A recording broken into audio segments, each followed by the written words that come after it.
GMNA uses artificial intelligence for generated speech, visuals, and production. AI-generated content may contain errors. Please verify important information before making decisions or taking action.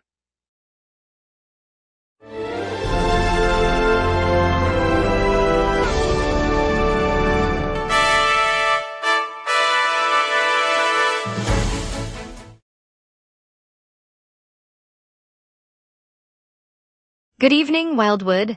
Cape May just shattered its water use record amid this heat wave, so we'll hear about new conservation steps. I'll also bring you tonight's Jersey Shore surf forecast and a quick look at the East Coast Surf Shop's new boardwalk location. Over to you, Jake. Yoga on the beach starts tomorrow morning at sunrise on the boardwalk, led by certified instructor Maya Patel, free for all Wildwood residents. Class runs for 90 minutes includes gentle flow and breathing exercises. Participants should bring mats, water bottles, and a towel, no prior experience required. Registration opens today at 8 a.m. via the Wildwood community portal. Limited spots available, first come first served, and participants will receive a complimentary herbal tea afterward. Lots to get to this bright morning, so let's get started with the news and dive into today's stories together. Good evening, Wildwoods. Cape May officials announced that the town has shattered its water use record amid a holiday heat wave that began this week. Consumption has surged to unprecedented levels as sweltering temperatures and an influx of tourists strain the municipal supply. In response, the council has rolled out stricter conservation measures, including mandatory limits on lawn irrigation and heightened monitoring of commercial usage.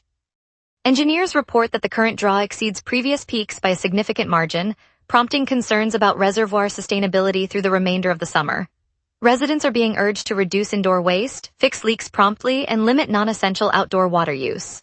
The town's emergency management team will track usage daily and adjust restrictions as needed while the heat wave continues to intensify across the region. Violations may result in fines, and officials say compliance will be closely audited throughout the season. Today's beach forecast from NJ1015 brings a sunny start across the Jersey Shore.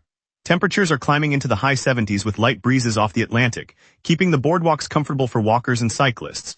Wave heights are holding steady at 1 to 2 feet, perfect for casual surfers and paddle boarders, while the surf break near Wildwood shows a slight swell building toward 3 feet by late afternoon. The water temperature remains a pleasant 65, encouraging swimmers to stay longer. Light showers are not expected and the UV index stays moderate, so sunscreen is still advisable. Tides will run high around midday, creating a gentle backwash that favors families with kids. Overall, conditions stay favorable through the evening, making today an ideal day for beachgoers along the coast. Enjoy the sunshine. Wildwood's beach services are rolling out a suite of accessibility resources that stretch from the boardwalk all the way to the ocean. Visitors can now find wheelchair-friendly pathways, beach wheelchairs, and adaptive surfboards at several designated stations. Signage in Braille and high-contrast colors guides those with visual impairments, while hearing assist devices are installed at lifeguard towers. Families with strollers will notice widened ramps and shaded rest areas designed for easy maneuvering. The program, launched earlier this year, is being expanded each month to cover more shoreline spots. Staff members are on hand to demonstrate equipment and answer questions, ensuring every beachgoer can enjoy the sand and surf without barriers. The initiative reflects Wildwood's commitment to inclusive recreation and remains in effect throughout the season. Local vendors are also joining the effort, providing adaptive rental gear and information kiosks near popular entry points. Today, the New Jersey Department of Agriculture is rolling out free blueberry giveaways across Wildwood, Atlantic City, and Seaside Heights to celebrate National Blueberry Day. Stalls line the boardwalk and downtown streets, offering fresh, locally grown berries at no cost. Officials say the pop-up events aim to spotlight the region's fruit growers and encourage residents to enjoy a healthy snack. Volunteers hand out small containers, and families are gathering to sample the sweet harvest while photographers capture the festive atmosphere. The department plans to keep the giveaways running through the weekend, rotating locations each day.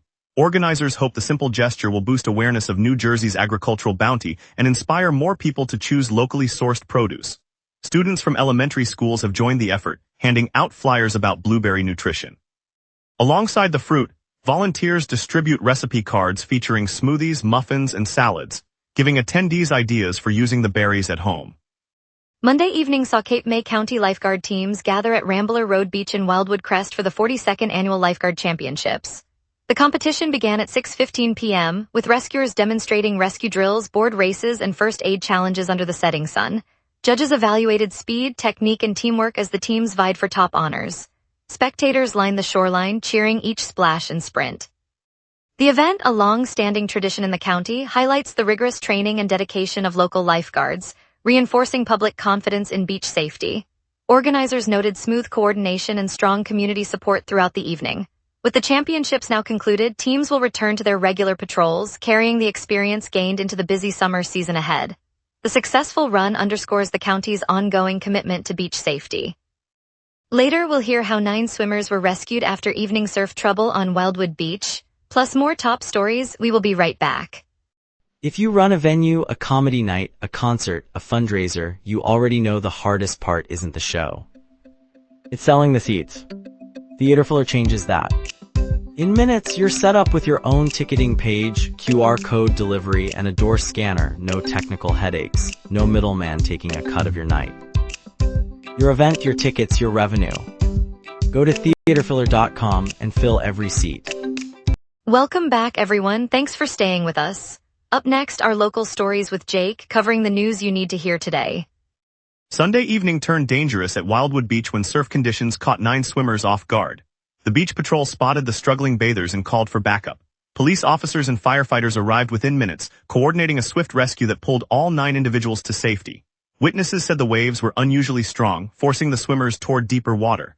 Emergency crews used rescue boards and lifebuoys, working together to keep the situation under control.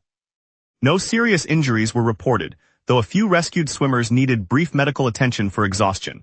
Authorities reminded beachgoers to stay aware of changing conditions and to heed any posted warnings.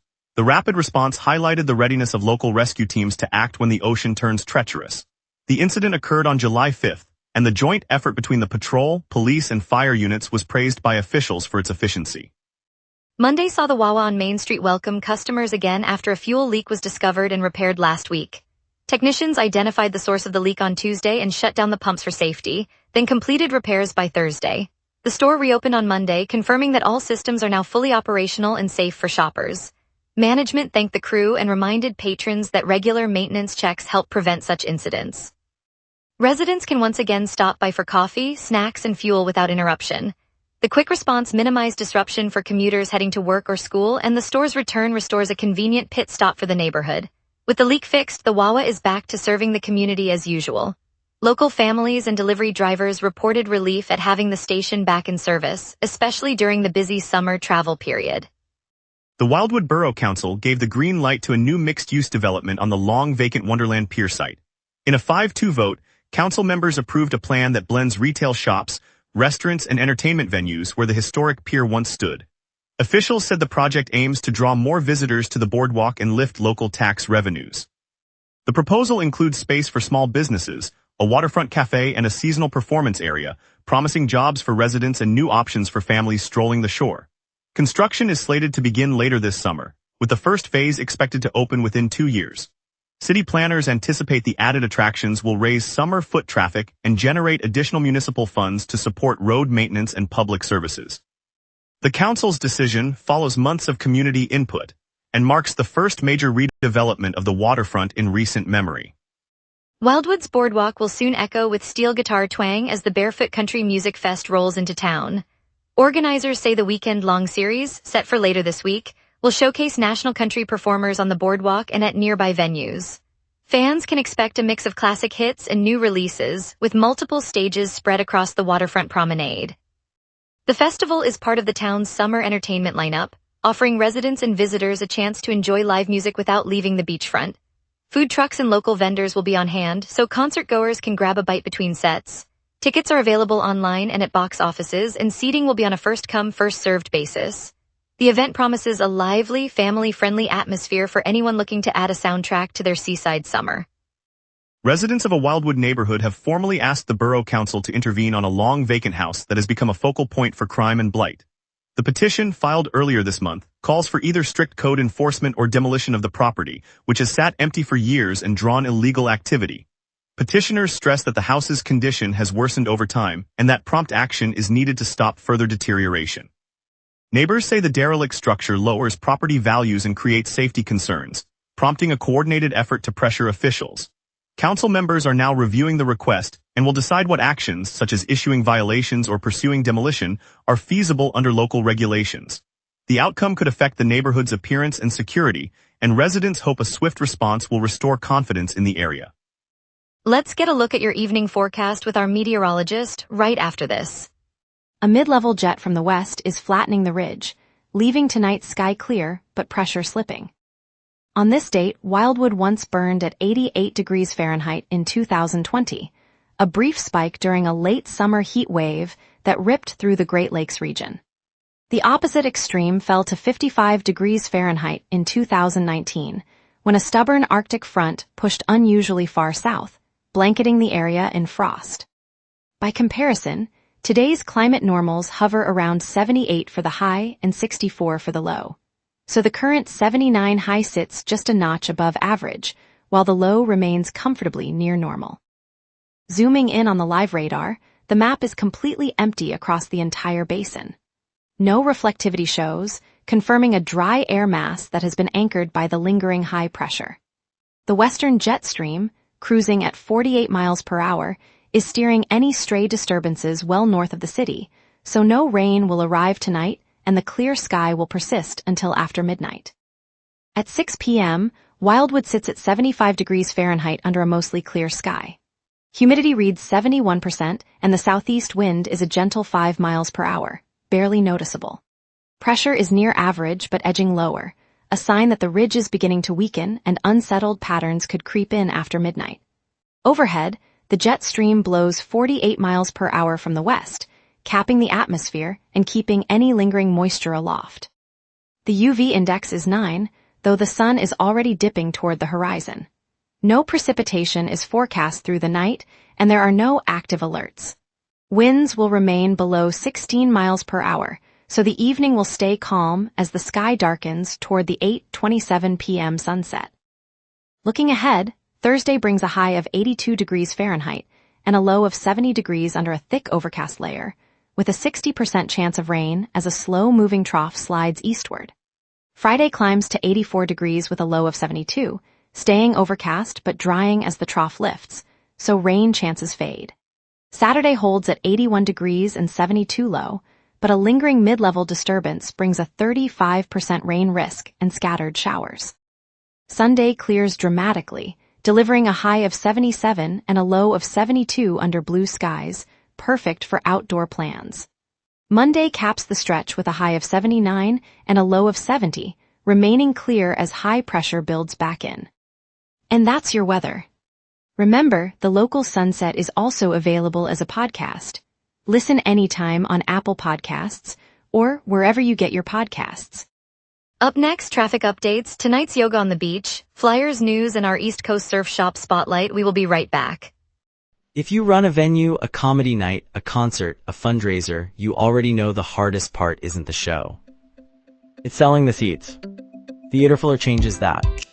In minutes, you're set up with your own ticketing page, QR code delivery, and a door scanner. No technical headaches. No middleman taking a cut of your night. Your event, your tickets, your revenue. Go to theaterfiller.com and fill every seat. All major arteries are moving smoothly this afternoon. Route 21, US 1, and County Road 3 show no delays. The bridge over the river is clear and the downtown loop is flowing at normal speed. No accidents or roadwork are reported, so commuters can expect a steady ride. Looking ahead, the usual post-lunch surge may start to build around the mall corridor and the highway exit near the industrial park. Drivers should anticipate a slight slowdown there after 2 o'clock, especially on the eastbound lanes. Keep an eye on the commuter express lane as it tends to fill quickly during that window. On the transit side, buses and the light rail are running on schedule with no service interruptions. So for now, enjoy the open roads and plan for a modest build-up later this afternoon. Expect traffic to pick up again near the University District after 4 o'clock as students head home. Micromania Wrestling Tour rolls into Seaport Pier Restaurant Bar in North Wildwood this afternoon, a high-energy midget wrestling showcase that's fun for all ages. Next, grab your mat for yoga on the beach at Wildwood Beach, a guided sunrise session that stretches you out while the tide rolls in. If you prefer a sweat session, head to downtown Wildwood Plaza for the free fitness in the Plaza Boot Camp, a class that kicks your cardio into gear. Looking ahead, the Wildwood Crest Sand Sculpting Festival kicks off on July 10 at Heather Road Beach, where artists carve towering sand masterpieces amid live music and beach games. Just 2 days later, the New Jersey State Barbecue Championship and Anglesea Blues Festival lights up 201 New Jersey Avenue with smoky grills and soulful blues for 3 days straight. And don't miss the ongoing Wildwood Crest Summer Music Series and Food Truck Festival, serving tunes and tasty bites along the boardwalk all summer long. And now here's Luke with sports. Here's the latest on Philadelphia's Flyers, Phillies, and summer sports headlines. Broad Street Hockey reports the Flyers have submitted an offer sheet to Swedish center Leo Carlsson. The 5-year deal carries an $18 million average and would cost Philadelphia 4 first-round selections if Anaheim chooses not to match. The move signals a shift from rebuilding to immediate contention. According to Broad Street Hockey, the Flyers are on hold until the Ducks respond to the Carlsson offer. The 21-year-old Swede's contract sits at $18 million annually, and Anaheim has until Friday afternoon to decide. The outcome will shape Philadelphia's offseason strategy. Broad Street Hockey notes a quiet period after the Flyers' offer to Carlsson, with the Ducks now in the second half of their 7-day window. The proposed 5-year $90 million contract is heavily front-loaded, and a potential trade could ease Philadelphia's draft pick cost. Phillies Nation highlights Zach Wheeler's dominant start in Cincinnati, where he matched his career-high strikeout total. The performance came after his all-star snub, which the outlet suggests may stem from administrative factors. Wheeler's outing helped the Phillies secure a tense win over the Reds. Broad Street Hockey reports the Flyers' only major NHL signing this summer is veteran forward Noel Acciari. He arrives on a 2-year, $5.6 million contract after posting 25 points with Pittsburgh last season. Acciari said choosing Philadelphia was an easy decision. Phillies Nation confirms Phillies starter Jesus Luzardo has been added to the National League All-Star roster as a reserve pitcher. The 28-year-old joins other late additions replacing Sunday starters and will represent Philadelphia when the Midsummer Classic returns to the city next week. East Coast Surf Shop at 3810 Boardwalk brings Wildwood its first full-service surf shop. The bright storefront offers board rentals, beginner lessons, and locally made apparel, turning the iconic boardwalk into a hub for water sport enthusiasts. Owner Maya Rivera says the shop was built to serve both tourists arriving for summer waves and longtime residents who have long wanted easy access to gear. With certified instructors on hand, families can book a lesson on the spot, and locals can grab a board for a quick paddle before work. The shop's launch adds a splash of activity to the neighborhood, supporting small business growth and keeping the beach vibe alive year-round. It's a place where Wildwood's love of the ocean meets community spirit. Stay tuned for a sweet feel-good story as Wildwood celebrates free Jersey fresh blueberries, bringing a burst of summer flavor to our community. If you run a venue, a comedy night, a concert, a fundraiser, you already know the hardest part isn't the show. It's selling the seats. Theaterfiller changes that. In minutes, you're set up with your own ticketing page, QR code delivery, and a door scanner. No technical headaches, no middleman taking a cut of your night. Your event, your tickets, your revenue. Go to theaterfiller.com and fill every seat. On the stretch of the Wildwoods Boardwalk, families are gathering under the striped awnings of the classic candy stalls, and the air hums with the familiar clang of arcade games. This weekend marks the 103rd edition of the National Marbles Tournament, a tradition that has rolled through these sands for more than a century. Dozens of competitors, from seasoned marble masters in their 70s to children clutching their first glass spheres, line up at the wooden lanes set up beside the ocean blue roller coaster. A local baker has set out trays of taffy, while a jazz trio plays a melody that carries the scent of fried dough and sea spray. One memorable moment arrived when a 10-year-old girl from a nearby town sent her marbles spiraling down the lane, striking the perfect target and earning a burst of applause that echoed across the promenade. The scene reminded everyone that simple joys can bind a community together, and that the rhythm of the boardwalk will keep turning, one marble at a time. It's a reminder that the simple pleasures of community roll forward here on the boardwalk. In the golden light of a Saturday morning on the boardwalk at the Wildwoods, families spread blankets along the soft, wide sand stretch that stretches from Hereford to the historic Cape May County line. Kids chase gulls while parents sip coffee, and the scent of salty sea mixes with the aroma of fresh pretzels from the nearby stand. This year the community celebrated a familiar headline. USA Today's 10 Best Readers' Choice Awards have again named the Wildwoods. Free Beach is the top coastal destination in New Jersey, an honor earned for the 3rd year running. The award reflects not only the crystal clear water and well-maintained dunes, but also the volunteers who patrol the shoreline, the lifeguards who greet each visitor with a bright smile, and the local businesses that keep the boardwalk humming. When the mayor stepped onto the sand to hand the plaque to a group of high school students who organized a beach cleanup, the crowd erupted in applause, a reminder that this crown belongs to everyone who cares for the tide-kissed sand. It's a simple truth that the best vacations are the ones we share, right here on our own shore. Thank you, Wildwood, for joining us on the local sunset. Tonight's rescue of 9 swimmers on our beach reminded us of the community's strength and vigilance. I'm Jessica Hart, and I look forward to bringing you more stories tomorrow. Stay safe and see you then.